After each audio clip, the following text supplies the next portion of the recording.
This is your host, Quasar Spell, and welcome to Crash Bandicoot Insane Trilogy. Now, I love Crash Bandicoot. I'm saying that. I have grown up with it. I used to play it all the time when I was younger, as much as I could. I already played 2 and 3 for my YouTube channel. We'll just start a new game. Yeah, overwrite the save. But, yeah, you see, I actually talked with one of my buddies, Artman Advanced, and he said he's going to do a playthrough of Crash Bandicoot 2 and 3 as well, and he might even do a playthrough of 1. And I was just like, you know what?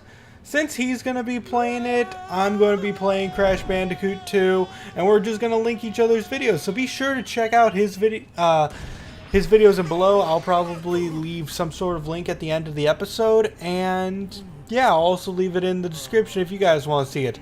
But I was so excited for this game, and already since its release, I have already 100%ed Crash Bandicoot 1, 2, and I got 104% on 3.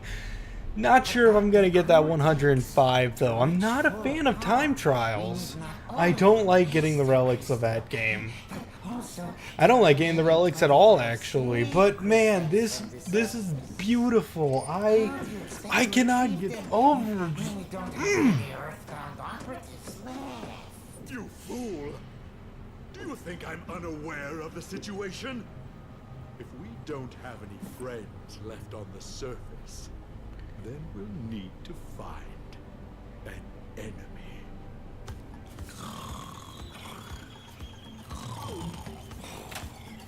Crash! My battery is fried. Make yourself useful, big brother, and bring an extra battery for me. I'm on it. Alright, so I'm starting with Crash Bandicoot 2 simply because I actually started my YouTube Let's Playing, would I say lifestyle, with Crash Bandicoot 2. Yeah, I did play Pokemon XD Gale of Darkness first. Actually, before that, I did a playthrough of Final Fantasy 13. Whole thing got taken down by Square Enix. First Let's Play I've ever done. Isn't that a fun story? Having to erase an entire playlist of yours simply to get a company way too uptight to get off your butt. But yeah, now I'm far better at this game than I was when I first started. So I hope you guys enjoy this playthrough as much as I do. I am just going to fanboy about it. Oh, I don't know how many of you were interested in Crash Bandicoot growing up. I know there's a lot of people who grew up with it. But man, it's so nice that I'm able to play this game for you guys. Well. If it isn't Crash Bandicoot, welcome. I apologize for the crude means used to bring you here, but I'd rather expect a written invitation would have been turned down. I need your help. Surrounding you are a series of 5 doors. Through each Sorry if door you guys lies a can hear any well-hidden clicking crystal. or The bangs crystal from will outside. like It's this. current, like, I don't know, I might not want to date this episode by telling you the month, but it's currently the 3rd of July, so people need to remember what number comes after 3. Because, but then again, I guess it's the 4th in a couple of hours, so I shouldn't get too mad at them. But some of us try to make videos during this time of night, because this is the only time we're awake.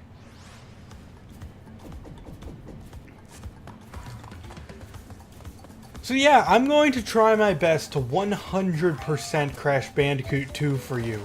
And in case you guys were, I don't know how many of you are wondering, but this game feels exactly like Crash Bandicoot 2. It's just like it. It's uncanny. How high you jump off boxes, how enemies feel, and I love the little details they add to everything. I don't even remember if rain effects on the camera were a thing in the original. They possibly were, no, I didn't mean to do that.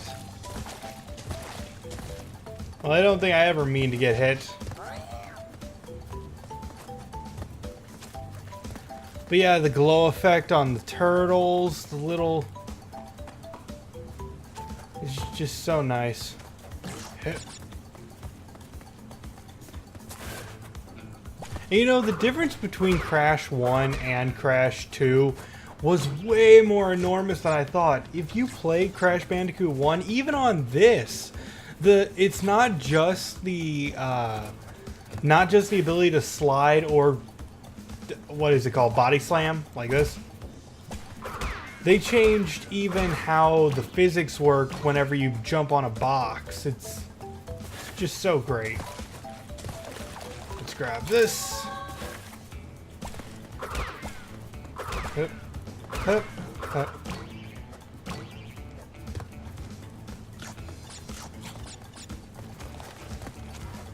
And there we go, our first blue gem.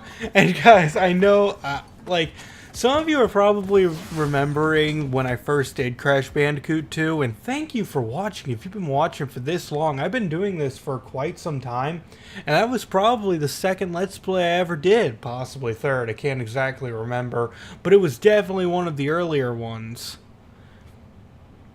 Or at least that's what I remember. I could be horrifically mistaken, but during that I only got one gem, and it wasn't a color gem or anything.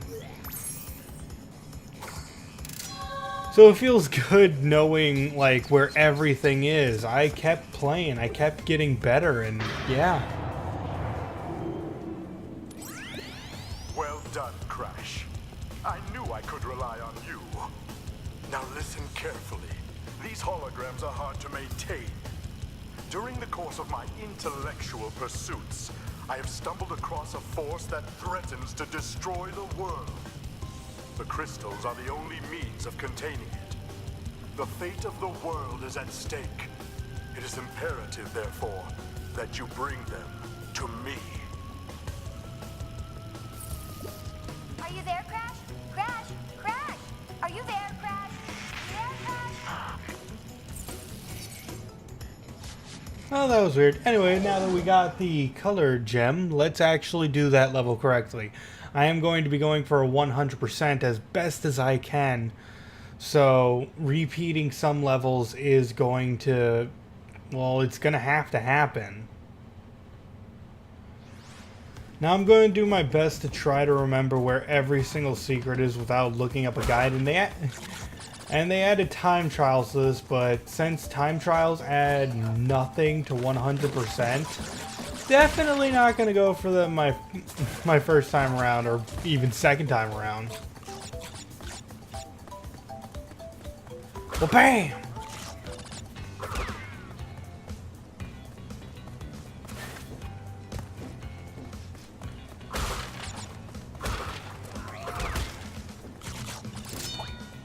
And drop down here. I'm not going to be going for every single Wampa fruit. I'm going to try to make this as fast as possible for you guys. Hope my skill is enough to keep me alive. It probably isn't, but it's worth a shot.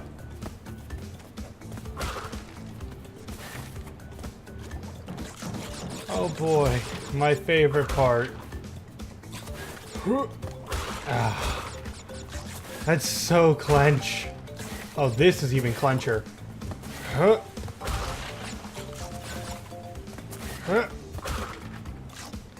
Because once they go down, you can't get up here, and you have to die in order to try again.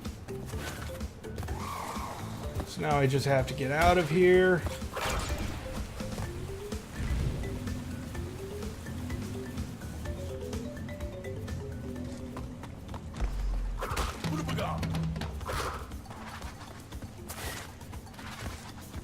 So yeah, for those of you who don't know what I'm trying to do, I don't know if you're watching my channel to get all the input on Crash Bandicoot. Probably not, but in case you are, in Crash Bandicoot, you have the goal of collecting crystals in every single stage, and also you have to break every single box in a stage for the gem.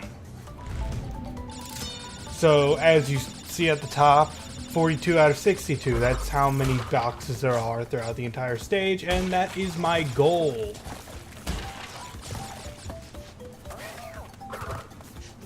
Oop.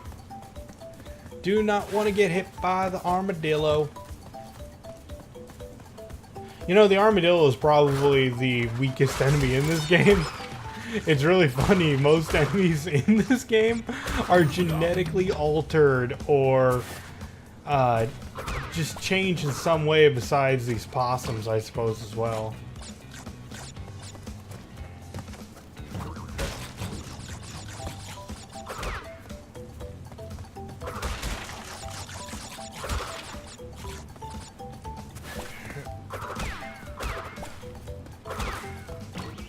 I forget if it's possible to just completely leap over those pits. I did it once with the sprint shoes they added to this game, but not only that one time. And it was frame perfect. And you have to beat the game before you get those. Bam! 1 gem.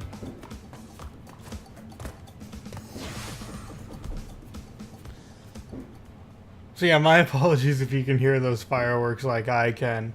Some people are trying to sleep, and others are trying to be loud in their videos.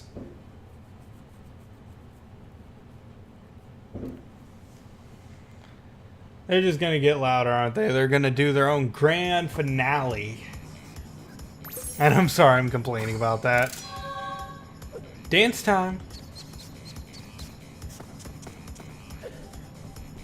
Crash only dances if you get a gem. So be prepared to see that a lot. So, you are helping Cortex gather crystals. Yet, you have acquired a gem. Interesting. Well, Crash, know this. As long as you are allied with Cortex, you are my sworn enemy, and I will do anything in my power to stop you. If the fate of the world is truly your concern, you must gather the gems, not the crystals. If you obtain all 42 gems, I can use them to focus a laser. Yes, a laser beam that will destroy Cortex and the space station he has created. Until then, I must use my forces to stop you from gathering crystals.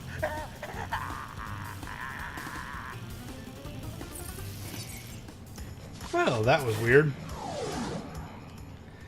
But yes, our path is set.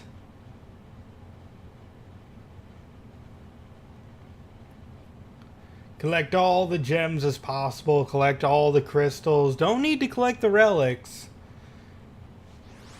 So, yeah, it's just going to be a standard playthrough. And triple Aku Aku mask means invincibility!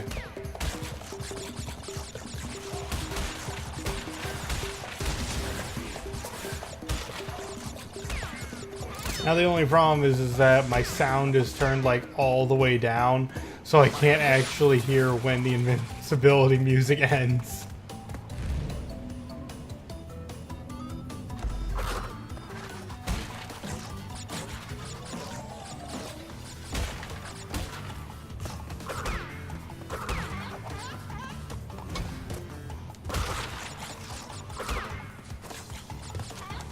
Grab you. Oh, I thought I was fast enough.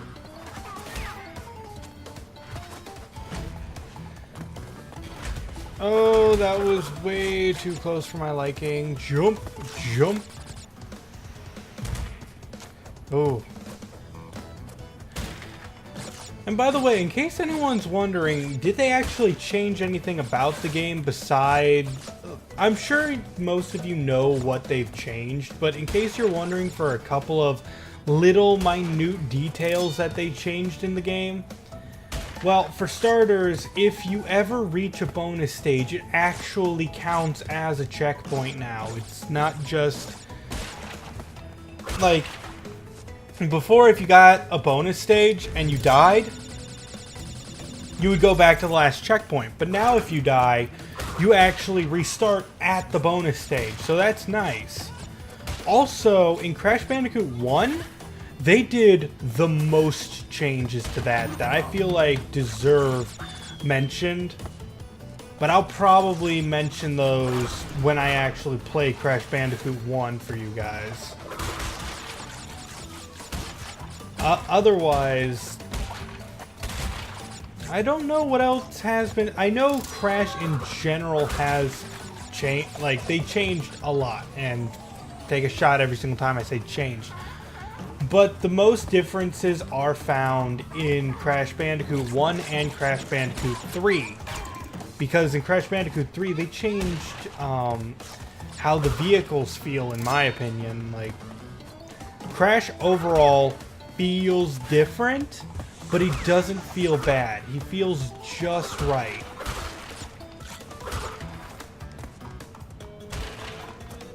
Gem!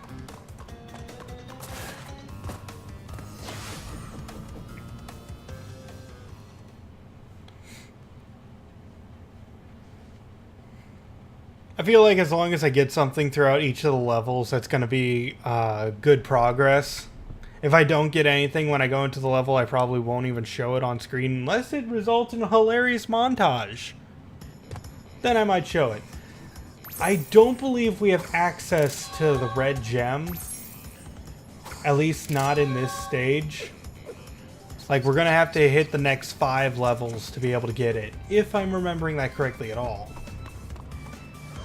And I think we have time for one more stage.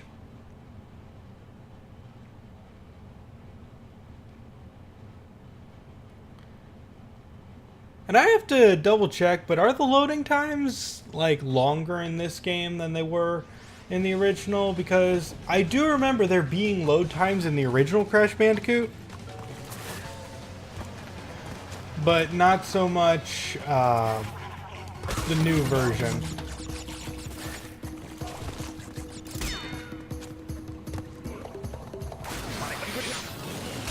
And onward and onward. Thank you for telling me that game. I think I figured it out.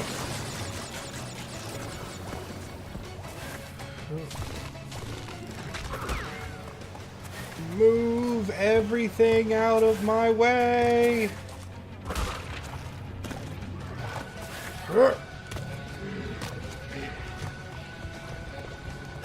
Go, go, go, go, go! Also, this board, in my opinion, feels so much better in this version of Crash Bandicoot 2 because in preparation for the Crash Bandicoot and Sane Trilogy, I played through Crash Bandicoot 2 and 100%ed it for the first time.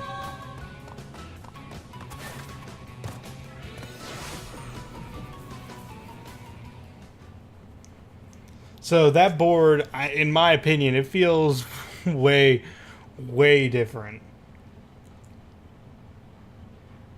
If in a good way, that is.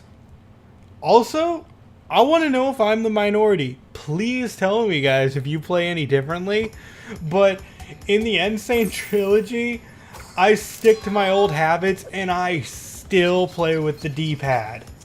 Like, I don't know. That is ingrained into me that the D-pad just feels better for Crash Bandicoot. At least in these levels where for the most part you just go up, right, and left.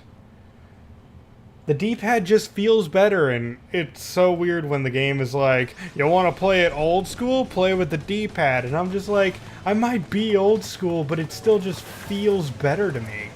So I want to know, do you guys play with the D-pad, or do you switch to the new analog stick controls? There is no wrong answer, it's just... I find it weird that I'm so ingrained. I thought the analog would feel better, but it doesn't. And no, there is no Aku Aku invincibility while on this thing. Which, my question is, why not? Could have added that. I could have added a lot of things.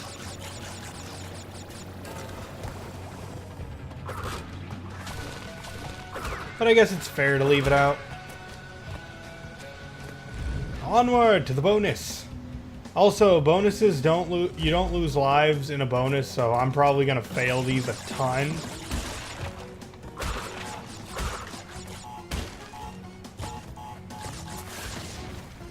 Jump.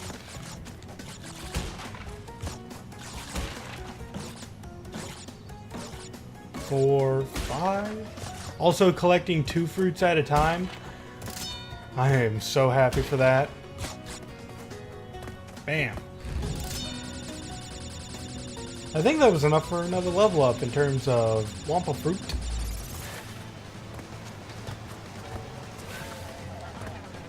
And I think I want to go on this. Yes, there are boxes here as well.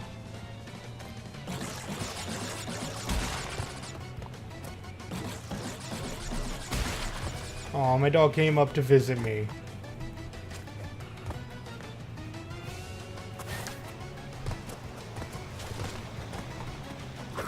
Sorry if it's distracting. It might be distracting me a bit. Alright.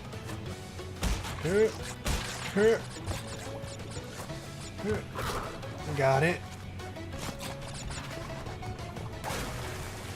Let's go.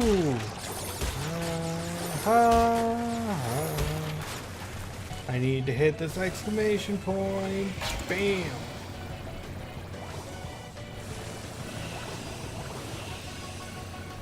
And I don't believe there were any more nitros. No, we're safe.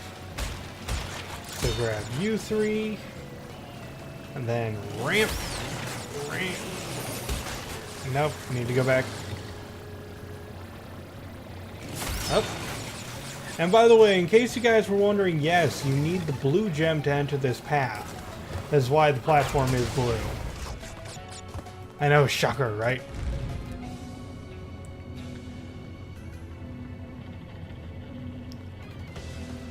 But it's nice that they have one so early on to let players know that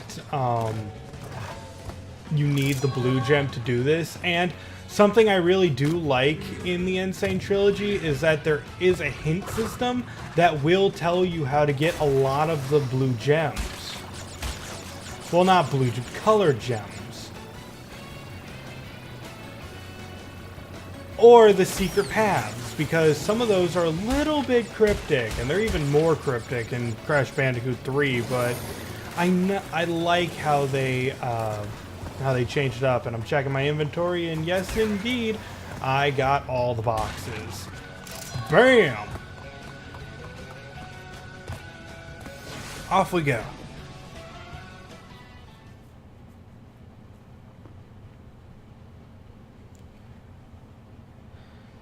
And I'm not sure I have enough time for one more level. No, the pits is a pretty long level, so I'm gonna hold that off. But we did a lot this episode. I already got 5 gems. Yeah, I got 5 gems. And 3 crystals. So we're making excellent progress. I hope you all enjoyed watching. I'm just gonna make sure there's not a cutscene after this. Yeah. Oh, there is. Crystals. Not bad. I see you are getting the hang of it. I need to conserve power. I will communicate with you again after you retrieve the 5th crystal. But yeah, with that done, this has been your host, Raspel, hoping to see you in the next video, reminding you to watch Artman Advance's playthrough of Crash Bandicoot 2. He's going to be playing along, not with me, but at the same time. So if you want to see the comparison of a good player playing the new one and a lesser player playing the old one, I'm kidding, buddy. Don't get mad at me. I know he's gonna watch this. Be sure to check him out. This has been your host, Raspel, hoping to see you in the next video, and signing out. I think I repeated myself for the most part.